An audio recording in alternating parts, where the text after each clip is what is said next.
Welcome back. This is Still Depressed, and we're reaching you live from the nation's capital, Abuja. We've now been joined by our guest, the public affairs analyst, engineer Toba Ogunjaiye. You're welcome once again. Good morning once Good again. morning. Thank you very much. And good to have you in the studio. Yes, always. All right, viewers, be reminded that this is a segment where you get to call in and make your contributions known from wherever it is that you're calling from. And please note that when you call in, you have to either step away from your TV set or turn down the volume. It's not possible for you to listen to your TV and also hear from us at the same time. So we hope that you comply as you call in. All right, there's been quite a lot of stories on the paper, and aside from the fact that we're still talking about the soldiers killing on ground, let's talk about the attack in Kaduna on Sunday night, which took about another 86 people. And from the calculation, in the space of 19 days, there's been attack in Kaduna State like 3 times that has also taken away about 452 people, if not counting. And that's like in the space of, you know, the funniest part is the fact that a day before then, which was Saturday night, 14 people were abducted. Sunday night, 86 people. You know, according to the papers, they called it, they said bandits have sustained attack on Kaduna village. Like, it's the word sustained that gets to me. Because we know that the chief of defense staff was even there as at when they took the 14 people.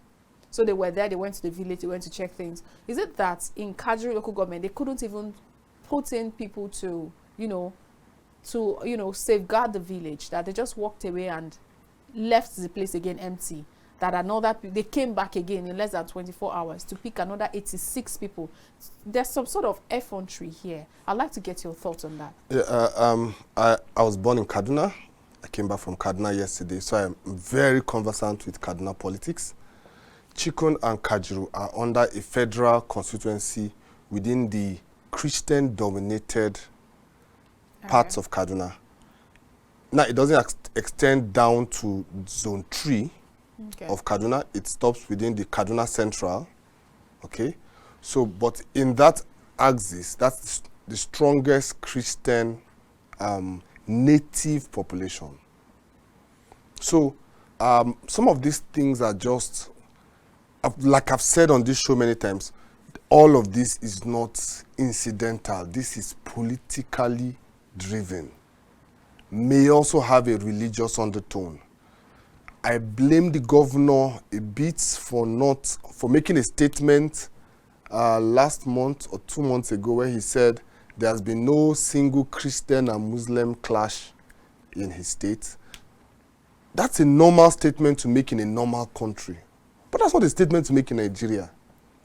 That Nigeria is full of, well, not full. Nigeria has some evil people in high places of power and authority that can pull strings off to just mess up something you said. So, Chikon is a big local government. I live in Chikon. I have a big business in there. And that's where I've been since 1995. It's large. It's almost the size of Abuja. And these are villages. So what part of this place, you can only basically secure the roads. Behind it is almost 200 kilometers, behind most villages, is almost 200 kilometers before you get into Niger State. So you have almost 200 kilometers inside bush.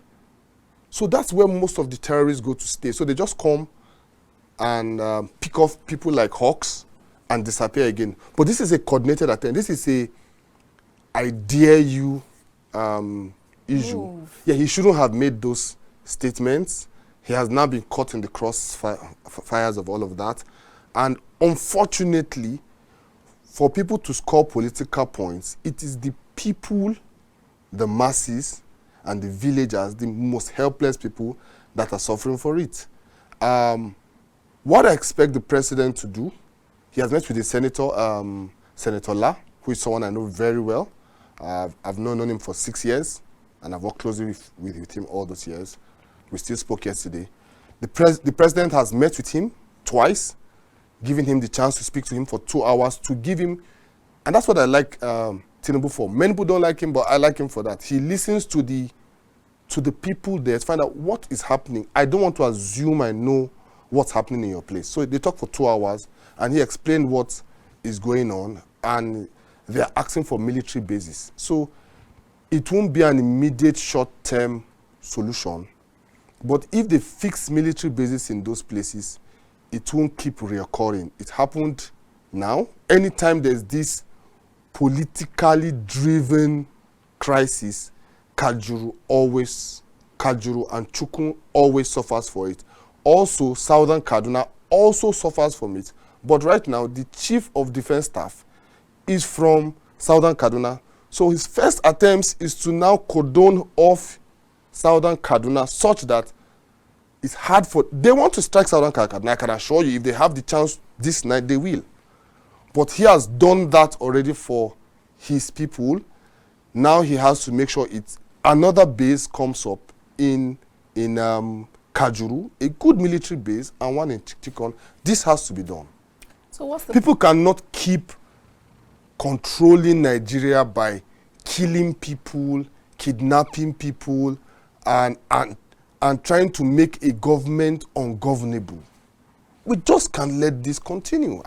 I don't know how to... You see, that's why in America they said don't negotiate with terrorists, because once you start, it becomes a way of a lifestyle.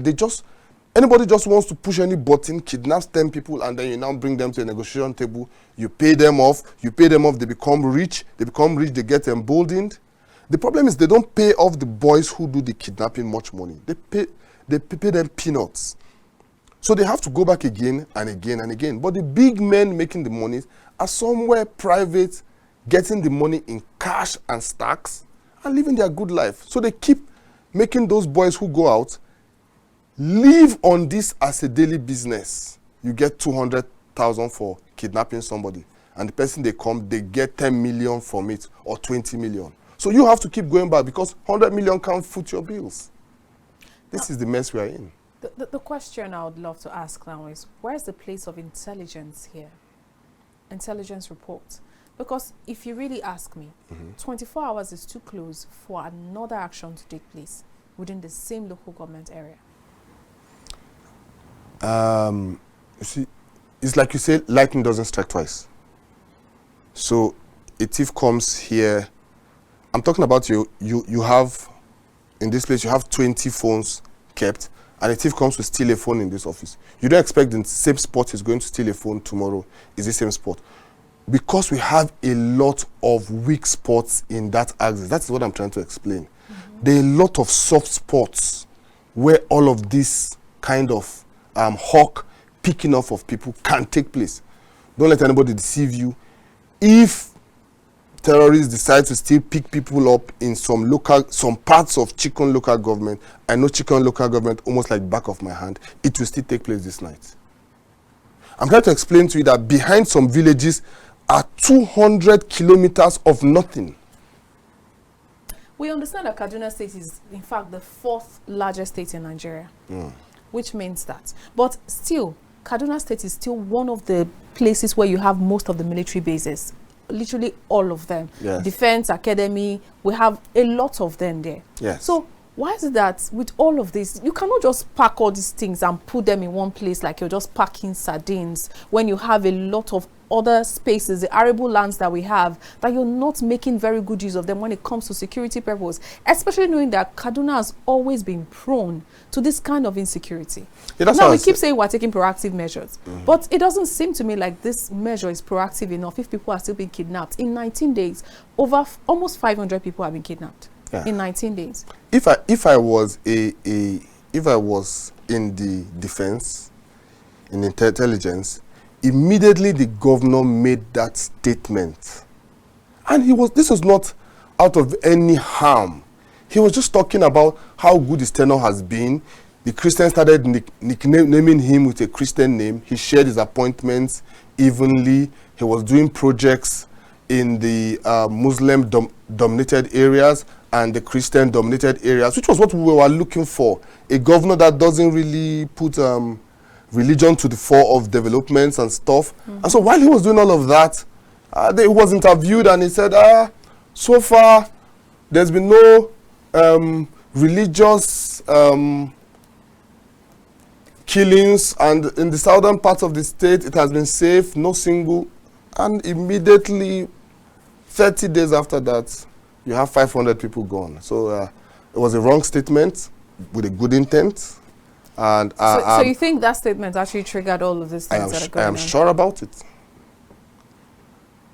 But you know, the thing that begs to question would be the fact that I listened to him yesterday on Channels TV, and he was complaining about the fact that, though, you know, part of the statement he made was that Kaduna will be made safe, and they are going to get vigilantes and the likes, get them armed, and make sure that people are secured, keep them in some of these forests, and, you know, take care of the lives and properties of citizens.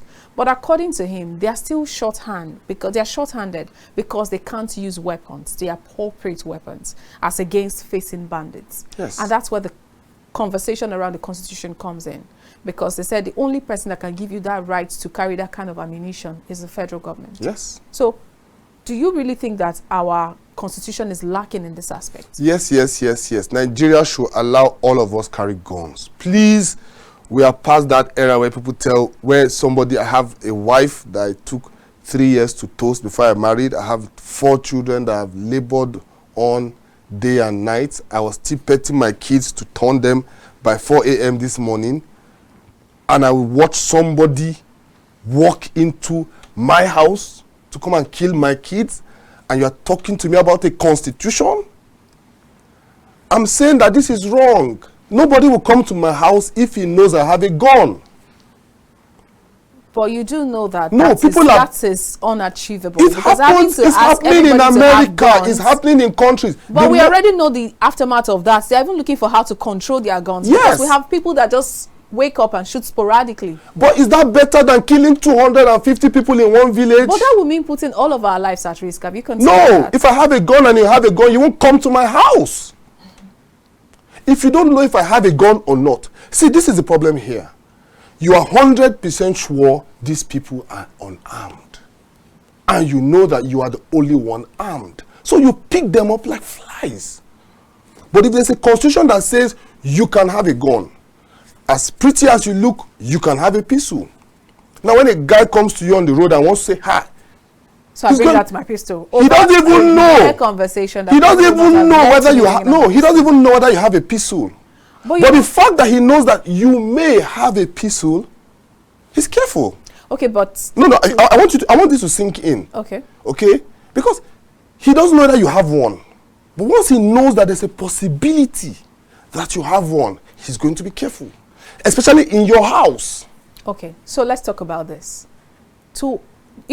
Nobody just wields pistol like that. There are some sort of evaluation, mental evaluation, training. I agree to all of. Let's just agree that Nigerians should all carry weapons. Let's all not all. Our kind of emotions, the way it dances around.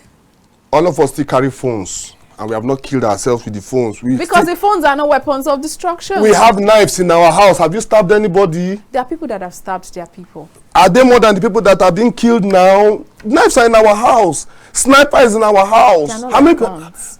See what I'm saying? These have other purposes. You see, you need to understand the big picture here. Please make us understand. People are planning to wipe people out. This is not a joke. I think people still think this is a joke. I think we have a caller, so I really, really want to hear what viewers have to say. Hello, good morning. Hello, good morning. Hello. Hello, good morning. Good morning. Please tell us your name and where you're calling from. I know you've been listening to the program. Please, you need to turn down the volume of your TV set or step away from it. Please turn down the volume of your TV set, Mr. Collins. I've already done that. I've turned down the volume. Okay, please go ahead and join the conversation. You see, I want to thank the analyst and you yourself and the studio entirely. Thank you, sir. I like the analyst, what he was like saying is self-protection. But notwithstanding, just because everybody cannot be entitled to a rifle. Sure. Exactly the point. If you dare do it, then the nation is at bay. Dare to be so rampant in a manner that even the nation itself will not have peace. Even though if you have a gun of your own, even if it is licensed or something of that nature, if there is a number of them coming to your house, you are having a problem. Because the moment they take you unaware, the first thing they will ask you, where is your arm? And it is a must. If you refuse to give to them, maybe one of your son or your daughter, they use an example, and the moment they do that, you give it to them. But what we are praying for is just all this problem is coming because of the governance. If we are living fine, nobody will think of any evil towards any other person. If you are not hungry, things are going well, you will not think of anything, rather you think of how to go on with your good life. The only problem we are having now is the system of government we are operating. And more especially as we are talking of amendment of constitution, see it as long as our present politicians are still there, they will do it in a manner that it will suit them, not the masses. All right. That is why each time I happen to ask that question, are there people that are above the law? That question can never be answered because you are giving your own definition, another person will give his or hers as a different type. So what we have to do is just to let our politicians focus on exactly what we are Sorry, we have to take another even call. Even if they are not marking at least the people that voted them, even with their power. All right. Like, thank you very much. I was saying that Putin won an election. It's because he's using the power of incumbents. Apologies, your time is up. Let's quickly take another call. Hello, good morning. Hello, good morning. Good morning, Mr. Akim. You're welcome to the press. Yeah, thank you. And let me say thank you to your analyst there. I really love the analysis. Thank you, sir. I live in Kaduna quite some time. I know about that state. Very, very experienced person. But there is one thing here. You see, for how long we will continue all these things? See, we will never get solution. One thing I'm even thinking of is, what is the population of Nigerian army? First thing you to ask yourself. Nigerian army, I doubt if they are up to 200,000. I said, just a bit over 200,000, according to what they say. So you can imagine. Look at how vast Nigeria is.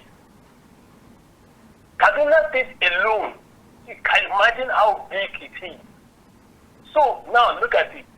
Our politicians are the primary problem of this country. If you give me opportunity, first thing is that Senate. I'm so sorry, they have no use. First, you scrap them out. You're talking about a 10th Senate? Sharing to them, you know, that's the fact. Cut them out. Those are the lawmakers. Go to them. Try to get more soldiers. I think Nigeria, as we are, we need about 1 million soldiers. You understand? Very well. But with proper management. So it's like I'm taking too much. But the fact is that we are short in number of soldiers. Of course. So, and the politicians, let me conclude with a message to them. Okay. Those that unite us in this country, and for a while, number one, Nigerian footballers. Yes. And especially when they are doing well. Then second one, which is the Nigerian army. And almost every time. But those that unite us in this country, politicians. Clear are the politicians. Their tools that they use to divide us are the religion, the ethnicity, and their propaganda talk that they give guns and all this. They know the solution. They are just playing on all around. All right. What your analyst said here in Kaduna State is more of politics and religion. All right. God bless Nigeria, but I don't think there's any way if you do not amend certain things. Nigerian army are very short. Thank you. All right, thank you very much. You know, part of Governor Ubasani's complaint yesterday was also the fact that we have very little hands in the army when it comes to securing the nation of over 200 million people. And we're talking about just over 200,000 military men. So how do they end up securing the lives of citizens of over 200 million people? Those are conversations on ground too. Because I'm a deep-seated analyst, most of what these people are talking about are the leaves. They're not talking. They're not addressing the root. My sister. What are the? I'm coming. My sister schooled in Switzerland, a polytechnic. The shopping mall, you have to use scooter bikes in the shopping mall. In a shopping mall of that side, there's no shopping mall in Nigeria close to that, and that is a village called Bell. In that shopping mall, they have only 2 security at the entrance with a baton. As big as England is, they have a whistle and a baton. England, a whistle and a baton. Okay. Is that these people are not planning to self-destruct.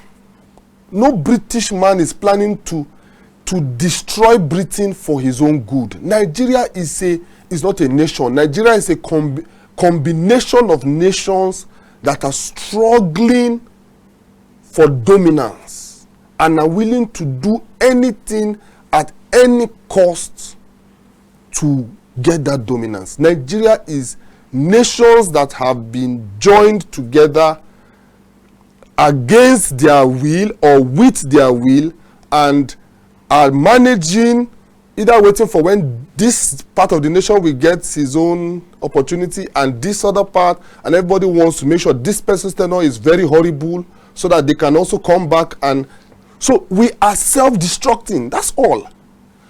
Look at between, I said it on this show in December, that the rate of kidnappings and terrorism will increase in December. Go back to that episode I said in December, and you will see that over 2,000 people. I know what I'm saying. These things are not natural. What people are talking about is when the problem is natural. Of course. Yes, if it's a natural issue, then we can address it in these natural ways. This is targeted. So I expect they should build, where and where the places they believe are soft targets, where they can always pick off people to build military bases there, remove some military base personnel from some politicians. I agree that we do not need a Senate and a House of Reps. I believe it 100%. One should be scrapped. If you scrap the Senate, leave the House of Rep. If you scrap the House of Rep, leave the Senate. I don't see the jobs that the two are doing. I agree with that man 100%. That's part of the conversation of the Orasai's report, that governance should be trimmed down. Yes. You have 109 senators, they are good. You have 360 House of Reps, they are good. Choose one, scrap it off. Let the other ones go home. As simple as that. Let it end. If you want to even help this country, make sure that the Senate is also tenured like the government. You cannot be governor more than twice. Let the Senate also be a place where you cannot be senator more than 3 times. So that you don't have somebody being in Senate for 20 years, 16 years. It's not a pension home. It's not a birthright. It's not a birthright to anybody. These are the things we must fix about this country. I won't say so much, but there are statements I heard the president say and some responses from some groups in November that I knew this will happen. This is just a play out. The president knows what to do. He will fight it. I just don't know how much he will succeed and who will die. I think we before can then, take another but call. not Misha. Oh, we missed it. Anyway. Oh, sorry, please call back, please. I'm too. They are definitely going to do that. All right, so let's step away from that just a bit, but still around insecurity. They said aftermath of soldiers' killings. I'll take this story on the front page of the Vanguard newspaper, and I would love to read some of the riders to that story out to you so that you just get to understand the place I'm coming from. Okay, the caller is back again. Let's quickly take the call. Hello, good morning. Good morning. Hello, good morning. Good morning. Mr. Collins. Good morning, sir. Steve Collins, good morning. Not as much. Good morning. I want to applaud our analysts. Although we have been having so many analysts. Please, this time around, you have just 60 seconds. I seconds. want to see somebody that is speaking the mind of the masses. Okay. You see? Now, let's look to the Senate and the House of Reps. It's just like the local government that is very close to to their people. You know, the governor is far behind in the headquarters, but the local government chairman is within and the councillors. If they are to scrap now, if God is willing and we are willing, I believe let's scrap the Senate. All right. Look at the amount of money they are talking of that they give to one Senate. 1 billion, For constituency 500 million. projects. What are they doing? Okay, the only House of Rep member which I happen to know from my place in Otuboye and Oimini. Come and see the kind of infrastructure this woman is putting up to. Since the inception of democracy, since 99, there is no House of Rep that bring an impact to the life of his constituency like Blessing Nono. Let's just be frank. Let them scrap the Senate. I see nothing they are doing. Rather, they are just enriching them. Look at this money, this paddling of a thing. Do you think it's a lie? Nigi is a man that God will always bless because he has spoken the mind of the people. All right, but okay. And no matter what, God will retain him. All right. Thank you. Thank you very much for your contribution. So let me just add to that. Okay. I want to ask, so if Blessing, I know Blessing, she's wonderful, someone that I know. If she now goes for Senate and leaves House of Rep, should they now scrap the Senate or the House of Rep? You see, people still say things based on, I don't know which is better to scrap.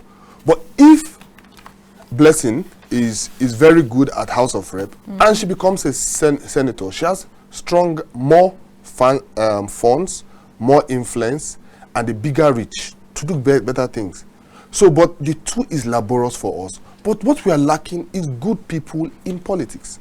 Exactly the point. I think I even saw Labour Party chiding its people for not representing the Nigerian citizens properly. I think I saw that on one of the papers. Anyways, that's a story for another day. Of course. Anyway, moving on to the story, the question I was going to ask you on the front page of the Vanguard. It says aftermath of soldiers' killings, and it says bloodbath in Delta, villagers flee, hide in forest. Now, the writers to the story are my concern, and that's the reason why I want to take them one after the other. It says military on rampage, arrest community leader, others over alleged harboring of perpetrators. And it says troops storm Bayelsa community, raise buildings, some feared dead. Then the Owerri visits community, that's the governor, and what triggered the bloodbaths, the inhabitants now stating that. Then resorts to propaganda by Okwama community, Carlos, totally condemnable, that's coming from the army. And it says our soldiers were ambushed, killed in Delta community, that's coming from Major General S.A. retired. And killing of 16 soldiers by Irish youth, unacceptable, defense minister speaks. Then Senate charges security agencies to smoke out undesirable outlaws. That's coming from the Senate. Now, oftentimes, we talk about these things, and defense headquarters is saying there'll be measured response, injurious consequences for perpetrators. You know, this morning I went through the virtual streets and I was trying to see what Nigerians think of what has happened so far. And looking at Femi Falana also complaining about the retaliation from the army, raising down the villages and all of that.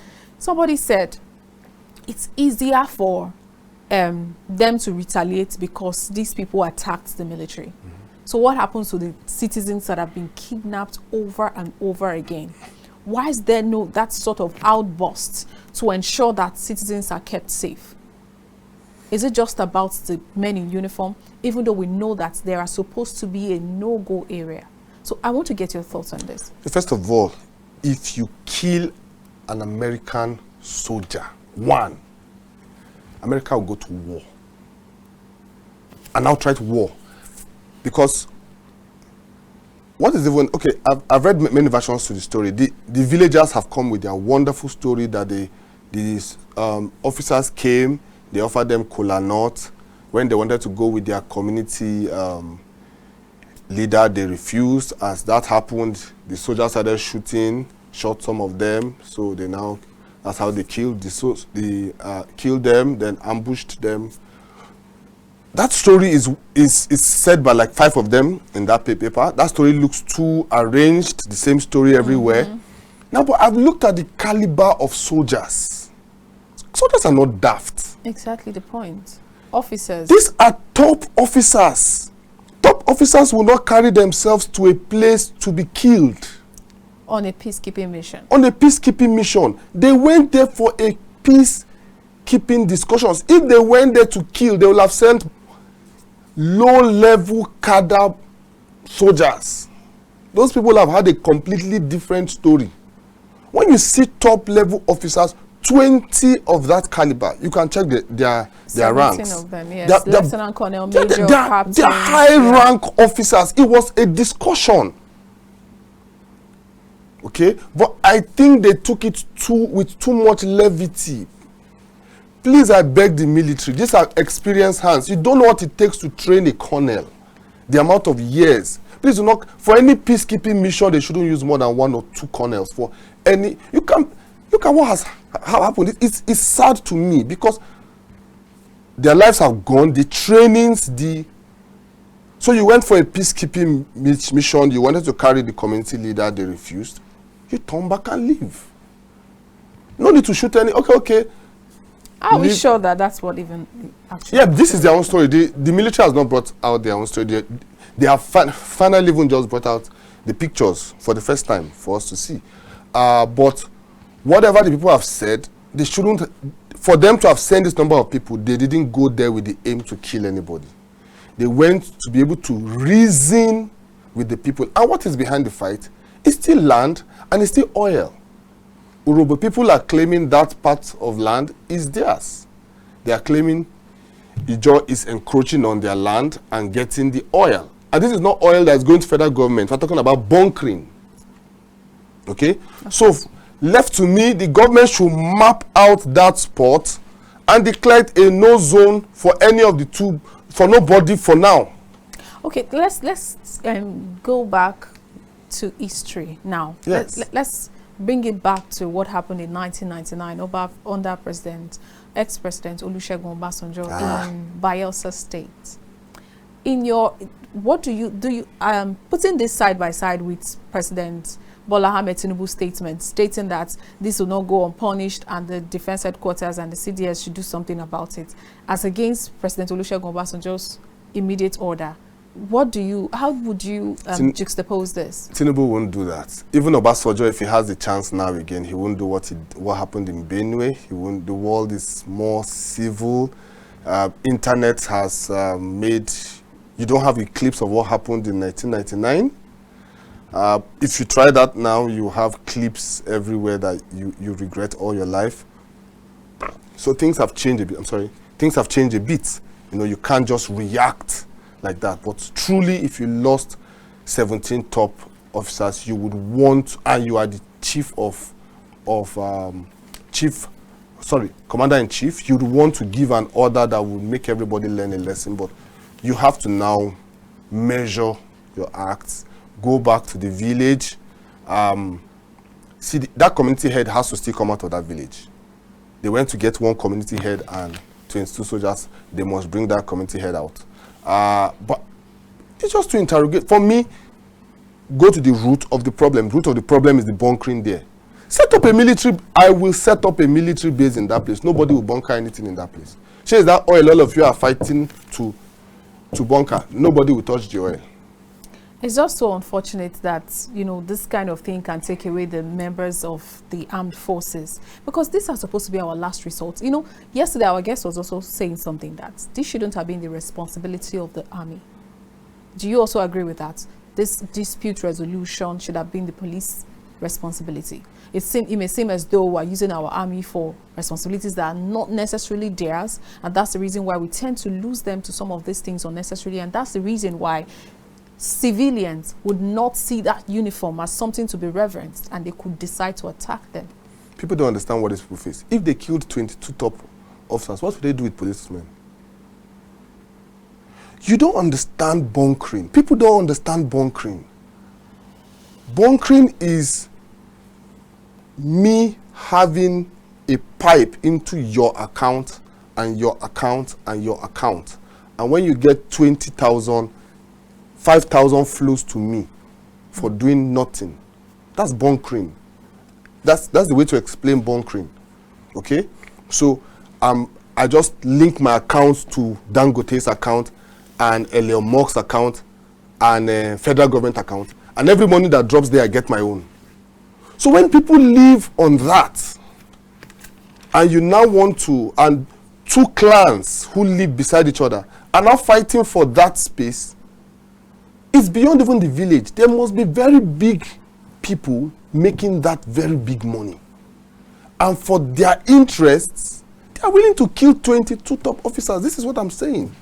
You're not talking about, this is not petty thieves. Anyway, still talking about insecurity. Yeah, but still, we should have a highly trained police.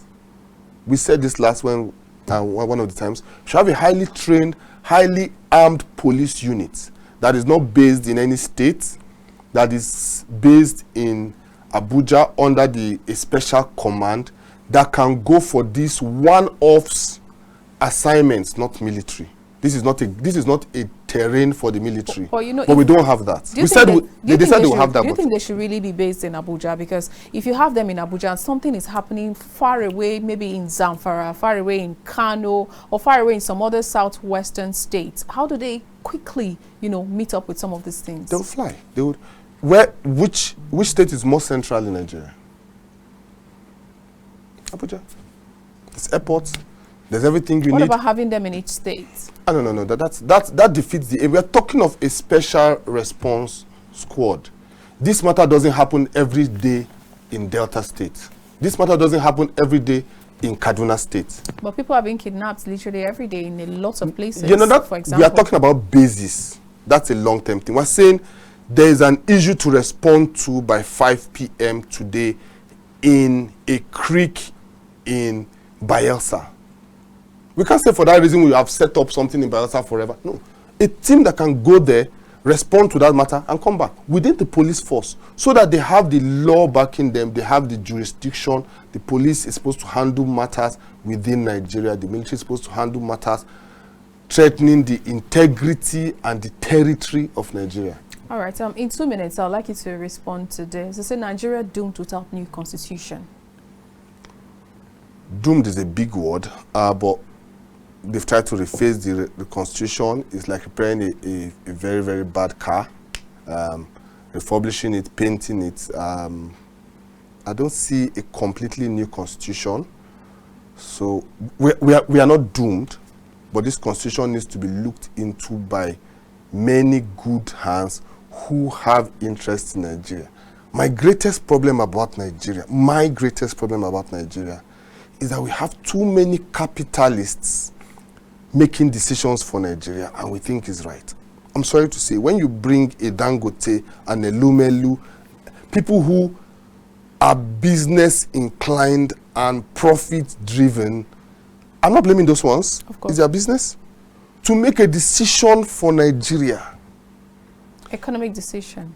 Yes. Oh, no, let's say they Yes, make I'm saying economic they will still suggestions, actually, yes, because they will don't still decide.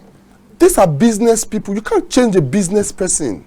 They're still going to think in personal profit. Germany brought in a physicist, a woman, but she was not interested in one single contract. She was not interested. She used 2 Mercedes-Benz in 16 years. And Germany is the home of Mercedes-Benz. They could have given her 1 new Mercedes-Benz every year. She used 2 Mercedes-Benz in 16 years. She didn't get 1 maid in her house. She stuck to her. This is what we're talking about, people who think in commonwealth. They are not thinking in personal wealth or how to do business. Nigeria is run by people who every day wake and sleep thinking of how to make business from where they are being paid salaries. That is Nigeria's solution. That's my last word. All right. Thank you very much for your time. I really appreciate you. Thank you for firing me up. That's going to stick for a very long time. Nigerians think of making business out of where they earn salaries. Thank you very much for your time today, Engineer Toba. I really appreciate you. I'm grateful. All right, viewers, that's where we'll draw the curtains on today's show. I am Olamide Hassan, and I'll see you again later. Bye for now.